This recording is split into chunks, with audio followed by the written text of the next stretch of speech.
grab the feet first, start again, take two. All right, got everything packed, got my wallet, got my keys. Don't need my keys because we're getting picked up by an Uber and we're gonna head down to the Google event. Now we're just in an Uber heading all the way downtown to the Google Pixel event. It's at this really cool place up Queen Street West. Super excited to get my hands on them. Probably have to go through a presentation first, but it should be good.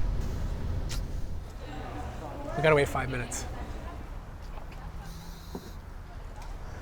So it looks like we have some street gangs here. Should have brought my Pixel instead of my iPhone. Would have made a lot more sense. Instagram. All right, we're here. Just walking in with the big G in front of the door. A little early, like 20 minutes early, which is a little crazy, but you know what? It's better to be early than be late. Thank you. Go, buddy. Oh no. What? Piece? Give a piece to the camera. Okay, so we got 5 minutes to go. There's no one talking here. We're actually watching the live stream of the live stream, so it's going to be Sunder talking. But at least we're in a room together as one, kind of like Google wants it, so should be good.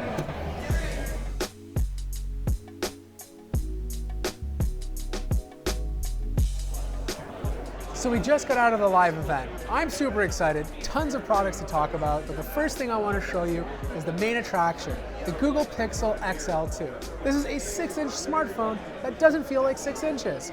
It's gone away with those big bezels that we all complained about last year and adopted a curved screen.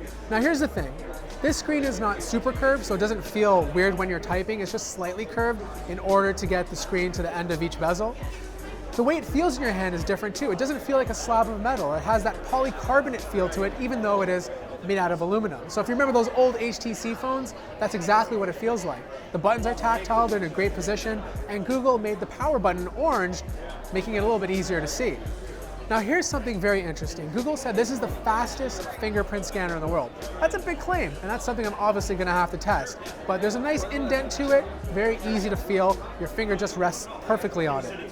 So let's talk about this display for a second. This is a big change from last year. Last year we had an AMOLED panel. This year on the 6-inch model we have a POLED display.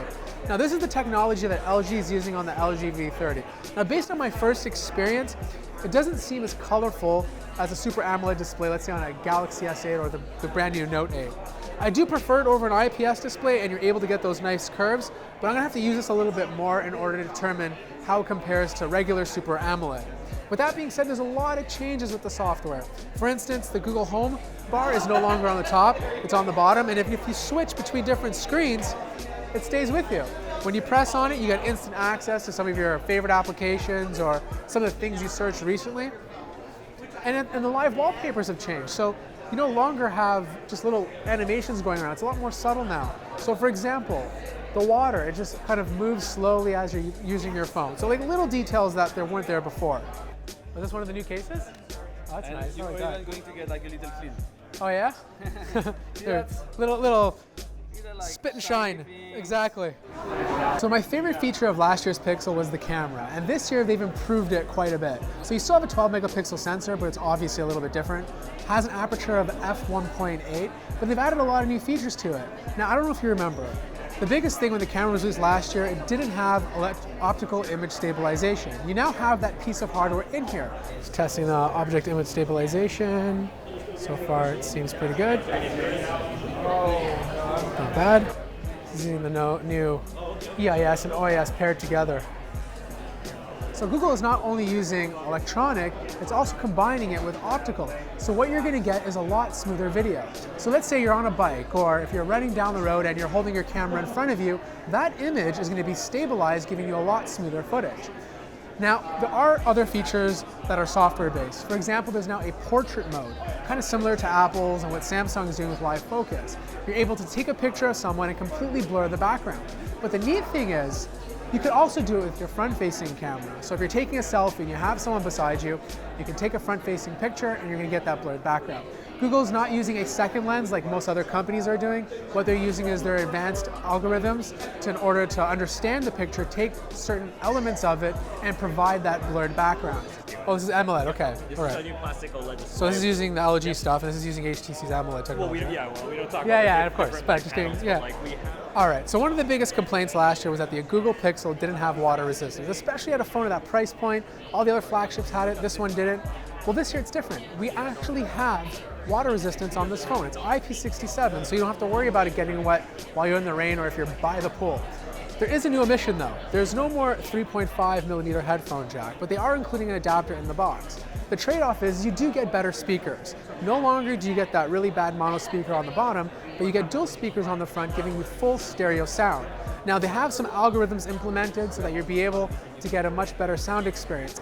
But the biggest message from this event was Google Assistant. It has been for the past couple of years, but this year there's a lot more machine learning involved. There's a lot more algorithms in place. It's taken all that data we've been using for the past little while to be able to provide us with a better experience. Now, I don't know if you remember last year, they demoed Google Lens. Well, they showed it again this time, and it's a lot more useful now. You can go around to different images or different objects, take a picture, and it'll be able to provide you with that information. It doesn't matter if it's the CN Tower or a piece of food at your favorite restaurant.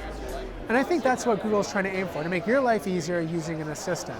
You can talk to a variety of all the other hardware they announced as well. So your phone interacts with Google Home or Google Home Mini, or even these brand new Pixel Buds they announced. You could literally put them on your ear, talk into the buds, your phone will play the translation to the person you're speaking to, and when that person speaks back, the phone will pick up the voice, translate it, and play it back in your earbuds. Hey Isabel, how's it going? Hej Isabel, hur är läget? Helt okej, tack.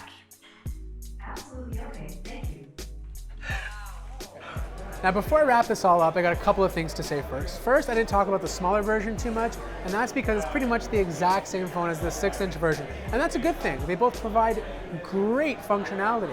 The smaller version has a 5-inch display compared to 6. It also supports the same squeeze functionality that the bigger one has, so I can squeeze my phone, Google Assistant will pop up, and I can ask it a bunch of questions. They both have always-on display, so very similar to the Galaxy S8. But the cool thing is, the phone is always listening. So if you're listening to a song in a room or it hears music, it's going to display the song on the bottom of the display, and it does this without connecting to the internet.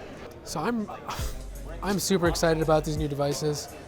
I don't know, usually most events I'm like, yeah, that's great, that looks good, but I think the whole Google Assistant push this year is very exciting. I mean, the design is obviously not the nicest compared to like what we've seen with the Essential phone and even the Note 8, but it's significantly better than it is last year. Now I gotta do my Instagram game right now. Just leaving the Google event, super excited. Best tech conference I've been to this year. I can finally see the direction Google's going in. They have a full hardware lineup. Google Assistant is better than before. It's integrated into everything.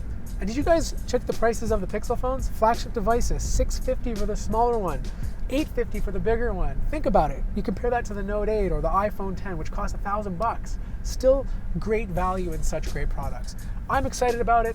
Let me know if you guys are in the comments below. If you are, hit the like button. I'm hungry, so I gotta go home. I hope my mom cooked me lunch.